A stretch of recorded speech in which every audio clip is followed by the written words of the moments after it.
मुमरा में खेल मैदान की मांग को लेकर एमआईएम की छात्र विंग ने निकाला जिलाधिकारी कार्यालय तक पैदल मार्च।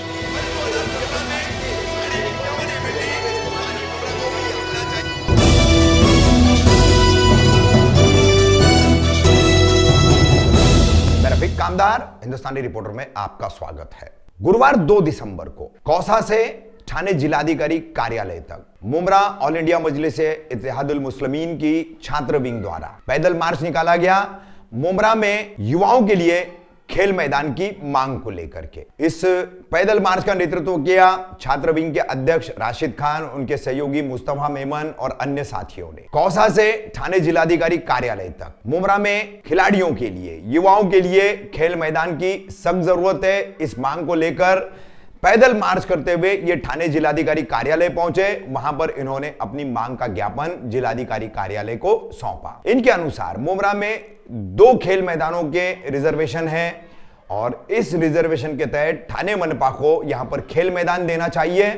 ये इनकी प्रमुख मांग थी। क्या कहा इस पैदल मार्च को लेकर के और अपनी मांग को लेकर एमआईएम छात्र विंग के अध्यक्ष राशिद खान ने, सुनिए। शिमला पार से लेकर कलेक्टर ऑफिस तक पद यात्रा एमआईएम की निकली है आप 5 जन को। तो क्या मुद्दे पे आप लोग ने ये पद यात्रा निकाली है मुमरा के लोगों के लिए? क्या मांगनी है कलेक्टर साहब से?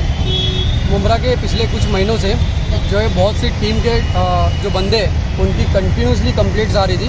जैसे कि मैं Rashid Khan student wing president Kalpa Mumbra हूँ, तो लोगों ने मुझसे बहुत बार कांटेक्ट किया कि अभी बारिश का 4 महीना खत्म हो जाएगा, उसके बाद जो सीज़न चालू होगा वो क्रिकेट का सीज़न चालू होगा। तो हमारे लिए एक ज़मीन मुमरा के इस कोने से उस कोने तक नहीं है। कुछ टाइम तक हम लोगों को टेम्पररी खेलने के लिए प्राइवेट वालों ने दिया था, जो मित्तल में लोग जैसे खेलते थे, लेकिन अब वो भी चला गया, छीन गया। बिल्डर जो बिल्डिंग्स वगैरह बन रही है, तो हमारे जो हक की, हाँ, जो हमारी जो हक की ज़मीन थी वो भाई हमारे पास है या नहीं। तो हम लोग ने इसके ऊपर 6-7 महीने से हम काम कर रहे थे। उसके बाद आरटीआई वगैरह निकालने के बाद हमको पता चला कि गवर्नमेंट की तरफ से 2 रिक्रिएशन ग्राउंड दिया गया, ऑन पेपर है वो, और उसको छोड़ के और 3 से 4 जो है प्ले ग्राउंड वहाँ पर दिखा रहे। तो इतने प्ले ग्राउंड्स ऑन पेपर जो गवर्नमेंट की तरफ से होने के बावजूद फिर ये यूथ को इधर उधर भटकना क्यों पड़ रहा है? यहाँ की सत्ताधारी पार्टी उनको दे क्यों नहीं रही है? क्या मुमरा में ज़्यादा करके क्रिकेटरों का बहुत ज़्यादा ही उत्साह है और खेलने में बहुत ज़्यादा ही युवा लोग क्रिकेट को ही ज़्यादा अहमियत देते हैं। मुमरा के लोग ज़्यादा ही क्रिकेट टूर्नामेंट अब टर्फ पे हो रहा है, इधर उधर हो रहा है, मगर ओवरहम के लिए कहीं भी ग्राउंड नहीं है मुमरा में।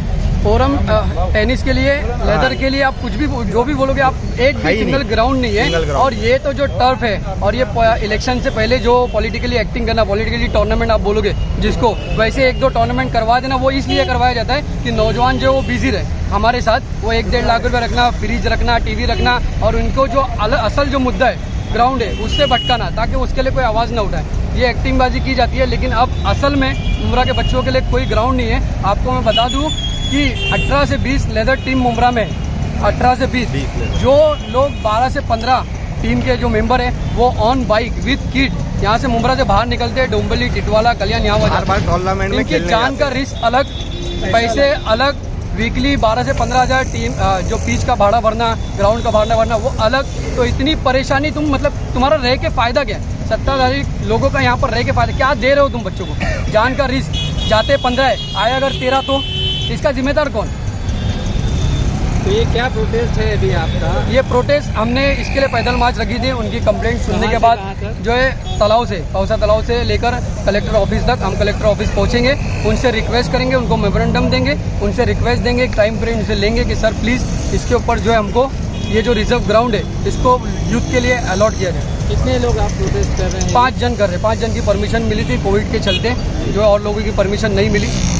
तो इसका अगला कदम क्या रहेगा? अगर यहाँ भी कुछ सुनवाई नहीं हुई तो कलेक्टर के पास, तो अगला जैसे कलेक्टर से हम बात करेंगे, कलेक्टर से हम बात करेंगे। जैसे हमने पेपर तो जो है, इसके जो पेपर्स थे आरटीआई से निकाले हुए पेपर, और भी पेपर जो अटैच किए हुए हमारे एडवोकेट से, हमने ये पेपर नीचे तहसीलदार से लेके, कमिश्नर से लेके, तलाटी से लेके, आप सीएम से लेके स्पोर्ट्स मिनिस्टर, हर किसी को हमने बाकायदा मेल भी किया है। मेल करने के बाद जब उसके बाद में फिर हमने बाकायदा ऑन टेबल उनके पास पहुँचाया भी पेपर।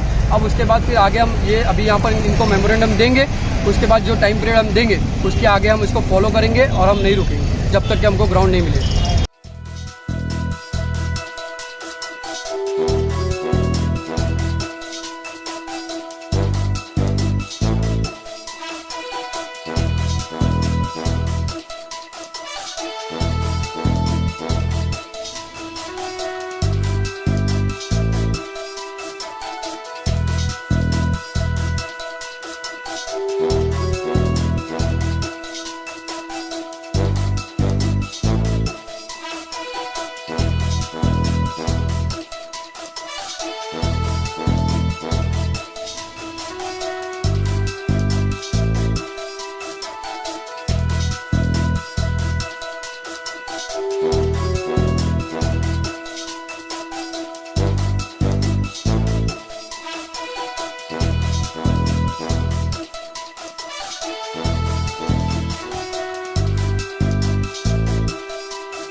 है।